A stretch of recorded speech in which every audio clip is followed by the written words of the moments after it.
एक घने जंगल के किनारे एक बड़ा सा पेड़ था। उसी पेड़ पर एक गिलहरी और एक कौवा साथ रहते थे। दोनों अच्छे दोस्त थे और रोज साथ खेलते कूदते बातें करते और साथ में खाना ढूंढने जाते। एक दिन गिलहरी जंगल के बाहर घूम रही थी। तभी उसने देखा कि पास के खेत में एक किसान बैलों से हल चला रहा है। गिलहरी को समझ नहीं आया कि किसान क्या कर रहा है। वह धीरे से उछलती हुई किसान के पास पहुंची और बोली, किसान भाई, ओ किसान भाई, आप क्या कर रहे हो? किसान ने नीचे देखा तो एक प्यारी सी गिलहरी उसे पुकार रही थी। वह मुस्कुराया और जमीन पर बैठ गया और बोला, मैं खेती कर रहा हूँ। गिलहरी ने पूछा, खेती से क्या होगा? किसान बोला, इससे अनाज उगेगा और उसी से मेरा पेट भरेगा। गिलहरी की आंखें चमक उठी। वो बोली, मुझे भी खेती करनी है, लेकिन मेरे पास खेत नहीं है। किसान हंसकर कहा, मेरे पास एक छोटा सा जमीन का टुकड़ा है, वो तुम्हारे लिए काफ़ी है।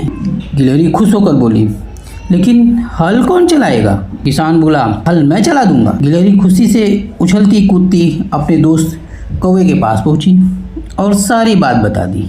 दोनों बहुत खुश हुए। अगले दिन सुबह गिलहरी बोली, कौवा भाई, चलो आज खेत में बीज डालना है। कौवा आलस से बोला, तू चल, मैं आता हूँ, चुपड़ी रोटी खाता हूँ, ठंडा पानी पीता हूँ, हरी डाल पे बैठा हूँ। गिलहरी ने सोचा शायद बाद में आ जाएगा। वो अकेले ही बीज डालने चली गई। कुछ दिन बाद पानी देने का समय आया। गिलहरी फिर बोली, कौवा भाई, चलो खेत में पानी देना है। कौवा फिर बोला, तू चल, मैं आता हूँ, चुपड़ी रोटी खाता हूँ, ठंडा पानी पीता हूँ, हरी डाल पर बैठा हूँ। फिर गिलहरी अकेले ही काम कर आई।